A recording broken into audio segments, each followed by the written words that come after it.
हे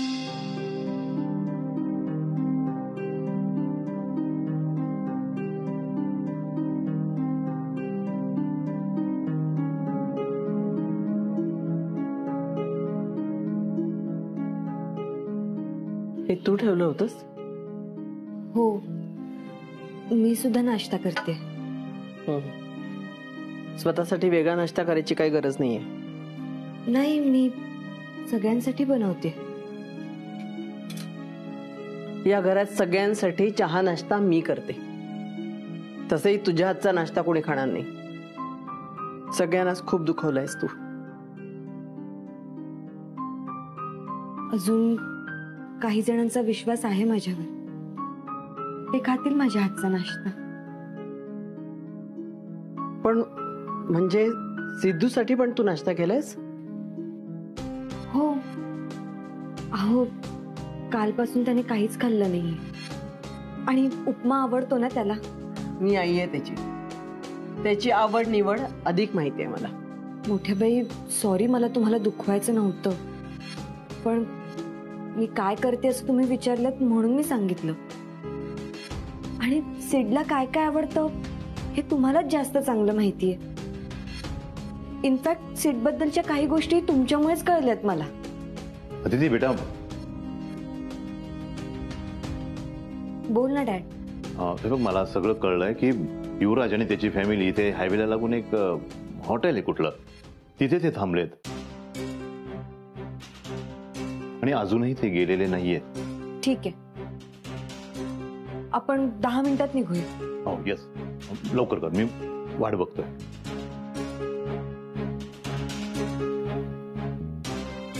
आता कशाला भेटायचंय त्याला? मोठ्या बाई, तुम्ही कितीही म्हणालात ना की माझा तुझ्यावर विश्वास नाहीये, तरी आतून तुम्हाला याचं उत्तर मिळालंय की मी का भेटते, माझ्यासाठी कोण महत्वाचं आहे. सिडने मला सांगितलंय त्याचा विश्वास परत मिळवायला. त्यासाठी जाते मी. मोठ्या बाई, आमच्या नात्यासाठी मी काहीही करू शकते. याच्या आधी मी कितीदा तरी डिमोरलाइज झाले तेव्हा सिडने सपोर्ट केलाय मला. मग आता तो अस्वस्थ आहे, मग मलाच खंबीर राहावं लागेल ना. मी खंबीर आहे त्याची काळजी घ्यायला. मोठ्या बाई, अहो तुमचं महत्व कसं नाकारेन मी. नाश्ता तयार झाला.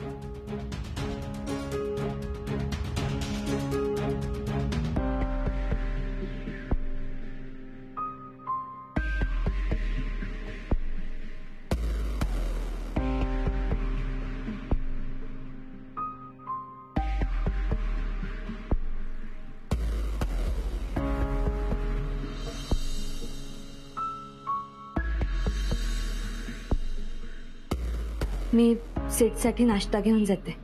मी पण घेऊन जाते नाश्ता त्याच्यासाठी. तो तुझ्या हातचा नाश्ता नाही खाणार.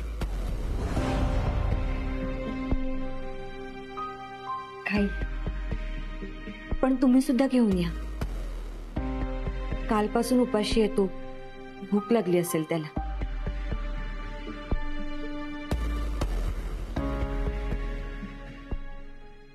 बायको आणि आई दोघींनी नाश्ता बनवलाय. नाश्ता जरी वेगवेगळा असला तरी चूल एकच असू द्या. कुटुंब कितीही मोठं असलं तरी चूल एकच असली पाहिजे. त्यामुळे घर कसं बांधलेलं राहतं.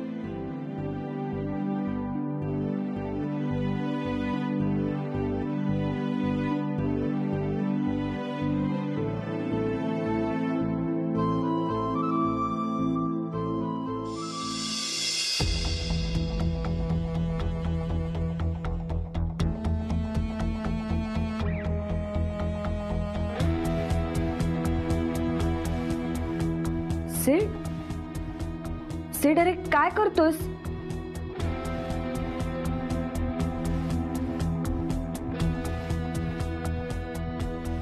हे घे, पाणी पी. सिड, अरे काय करतोयस? कालपासून उपाशी आहेस तू, त्यात हे असं एक्सरसाइज, चक्कर येऊन पडशील ना. बरं होईल. असं का बोलतोयस?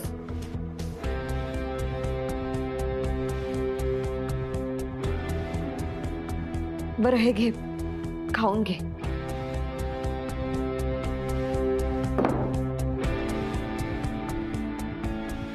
नकोय मला. सेड, मी स्वतःच्या हाताने बनवलंय तुझ्यासाठी. तुला आवडतो ना उपमा?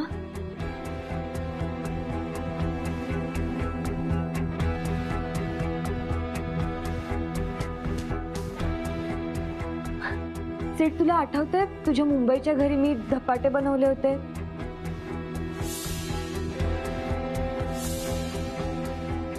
डोंट वरी, तसा नाही झालाय, चांगला झालाय. अरे सकाळपासून इंटरनेटवर बघून बघून बनवलाय मी. हे घे, खाऊन घे. अदिती, कालच साखरपुडा मोडलाय आपला. तू कशी काय एवढी नॉर्मल होऊ शकतेस? मग काय करू? रडत बसू? सीट, तूच म्हणालायस ना आपलं नातं संपलं नाहीये म्हणून. माझ्यासाठी तेच महत्वाचं आहे. आपण आहोत, आपलं नातं आहे. म्हणून साखरपुडा आहे, लग्न आहे, तू अजूनही माझा आहेस. मग का रडू मी? आपल्यातला विश्वास परत कमवायला लागेल असं सांगितलंयस ना तू. त्यासाठी मी असं पॉझिटिव्ह असणं गरजेचं आहे. मला माझ्या पद्धतीने करू दे. मी आज युवराजला भेटायला चालले. मी आणि डॅड जातो. जाऊन जाब विचारते त्याला आणि संध्याकाळी सगळ्यांसमोर घेऊन येते. मी जातीये, पण तू हे खाऊन घे. सिद्धू, मी पण नाश्ता आणलाय, खाऊन घे. यात जास्त प्रेम आहे. हो सेठ, दोन्ही खाऊन घे. कालपासून उपाशी आहेस ना तू. जास्त खाशील तेवढं चांगलंय. हो ना मोठे बाई?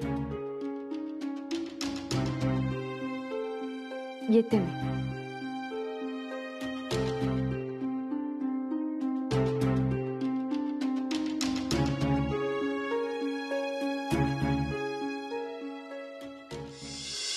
आणि सगळ्यात महत्वाचं, सिद्धार्थचा गावाहून मुंबईला आलाय हा कॉम्प्लेक्स, अदितीबाबतचा पॉझिटिव्ह असणं आणि अदितीचा हट्टीपणा, हे त्यांचे वीक पॉइंट आहेतच. आणि सगळ्यात मोठा वीक पॉइंट तोही ह्या दोघांचा, तो म्हणजे सिद्धार्थची फॅमिली. Got it? वाचली एवढी माहिती. एवढ्या माहितीवर सहज जिंकेल मी आदितीला. आणि आवाजाचं काय करशील? आदिती ती पहिली व्यक्ती आहे जी माझ्या आवाजावर हसली नाही. ती मला समजून घेईल आणि स्वीकारेल माझं प्रेम. वाह वाह मेरे शेर, वाह.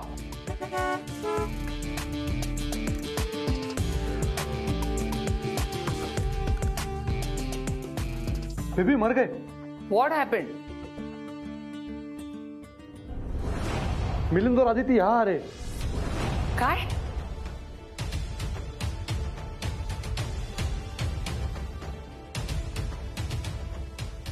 राघव, यांनी जर आपल्याला इथे पाहिलं तर सगळं उघड होईल. आम्ही निघतो आता इथून. तुम्ही प्लीज सगळं सांभाळून घ्या. हो हो.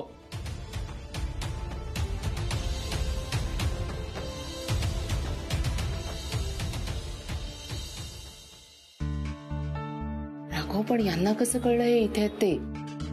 बेबी, इतना छोटा सा तो घर, कहीं से भी पता चल सकता है.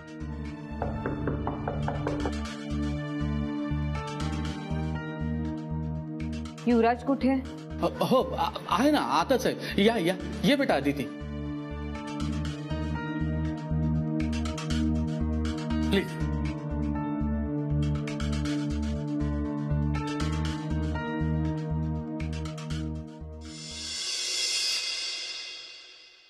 बसा.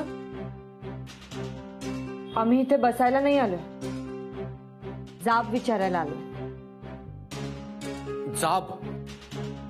तुमचे नाटक बंद करा आणि खरं काय ते सांगा. स्पष्टच विचारतो मी, या सगळ्या मागे महालक्ष्मीचा हात आहे ना?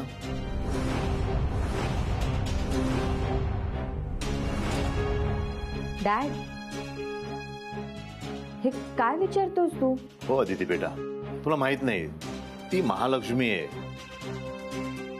ती काहीही करू शकते. अरे पण मॉम का करेल हे सगळं? तुझं लग्न मोडण्यासाठी. मिलिंदला तर चान्सच मिळाला अदिती समोर हिरो बनायचा. नाही डॅड, मला माहिती आहे मॉमला सिडची फॅमिली खटकते,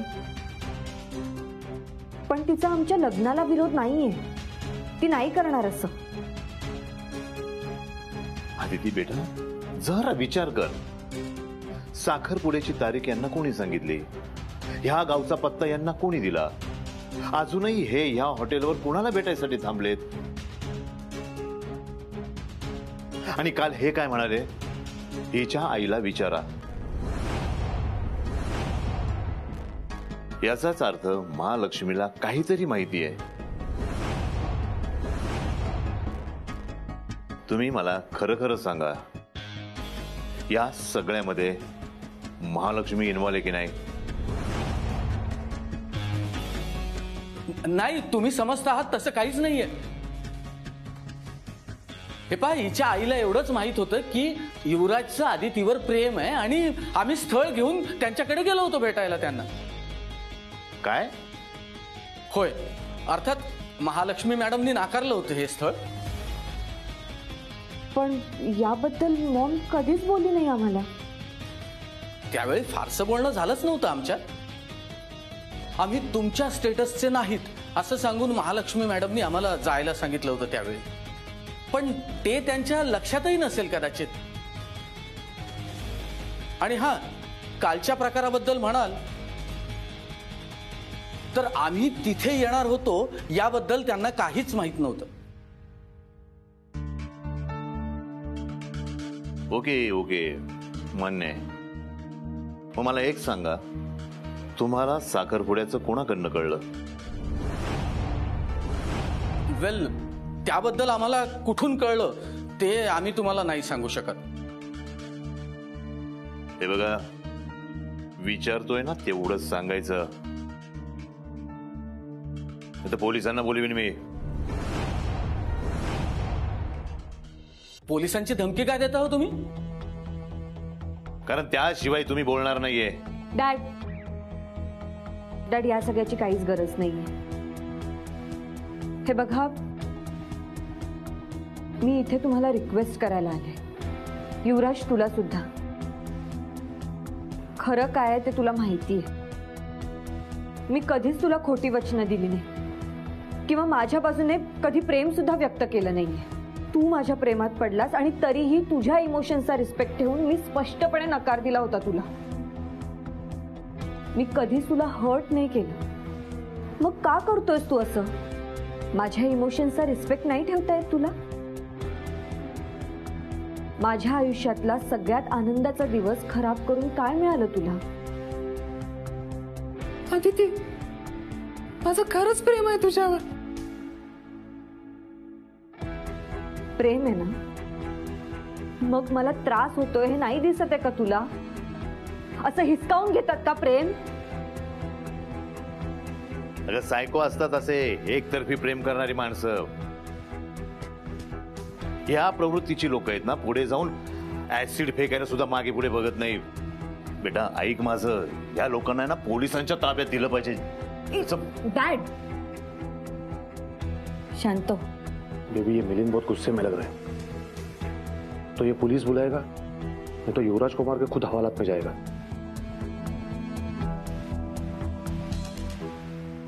मी अजूनही खूप शांतपणे आणि तुझा रिस्पेक्ट ठेवून तुला सांगते, माझं सिडवर प्रेम आहे.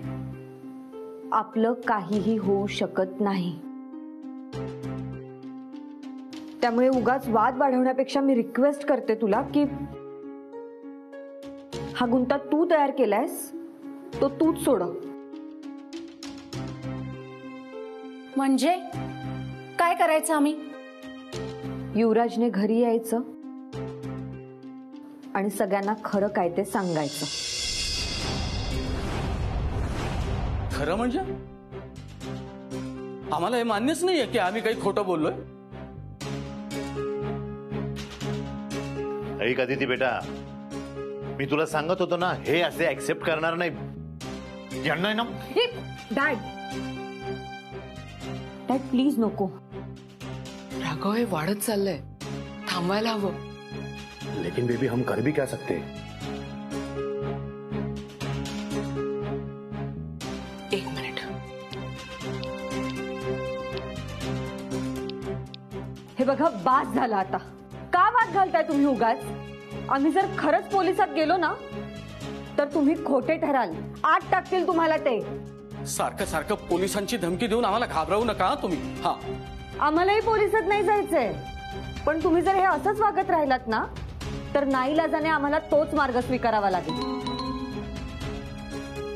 तुझ्यामुळे माझ्या मुलाला त्रास होतोय आणि तू आम्हालाच धमकी देतेस. मान्य कर. त्रास तुम्ही देताय आम्हाला, खोटं बोलताय तुम्ही. हे बघा, आम्ही इथून जाऊ. फक्त युवराजला सांगा सगळं कबूल करायला. मान्य आहे मला. काय म्हणालास? मान्य आहे मला. मी येतो घरी आणि सगळ्यांना खरं काय ते सांगतो. अरे काय बोलतोय शिवी? हे बघ, हे पोलिसांची धमकी देतात म्हणून घाबरू नकोस ना. आणि अरे खरं सांगतो तिथे जाऊन म्हणजे काय, आपण काही खोटं बोललोच नाहीये. हा, ऐका बाबा, माझं अदितीवर अजूनही प्रेम आहे आणि तिचं म्हणणं मला पटतंय. जर मी तिच्यावर अजूनही प्रेम करतोय तर माझ्यामुळे तिला त्रास होता कामा नये. तिला जगून दे आनंदाने. अदिती, मी संध्याकाळी येतो घरी. थँक्यू. मी वाट बघेन. बाय.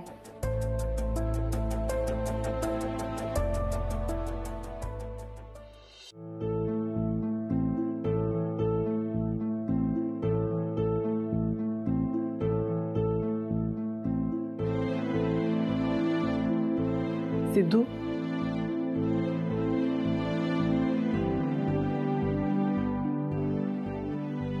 काय झालं रे बेटा? अरे काहीच खाल्लं नाहीयेस तू. खाऊन घे ना. पाहिजे असेल तर मी गरम करून आणते. सिद्धू, काय झालं बाळा? सिद्धू,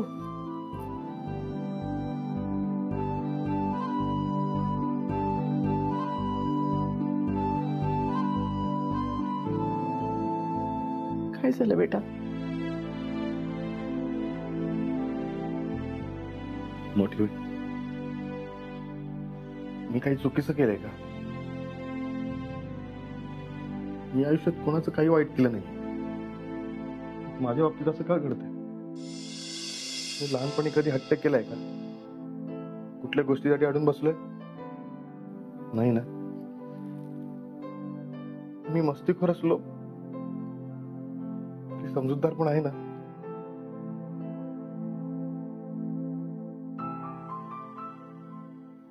आयुष्यात एकच गोष्ट हवी होती मला.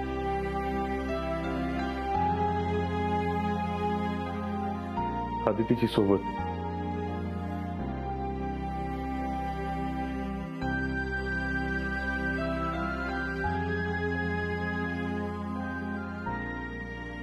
तिच्या बाबतीत काही घडलं ना तर अजिबात सहन होत नाही मला. अदिती हा माझ्या आयुष्यातला आनंद आहे आणि तो आनंद पण मला सरळ मिळू नये का?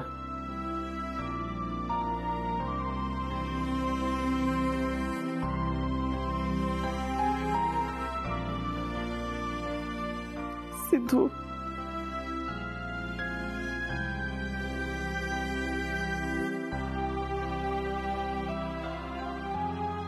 आदिती नसली तरी आम्ही सगळे आहोत तुझ्यासोबत.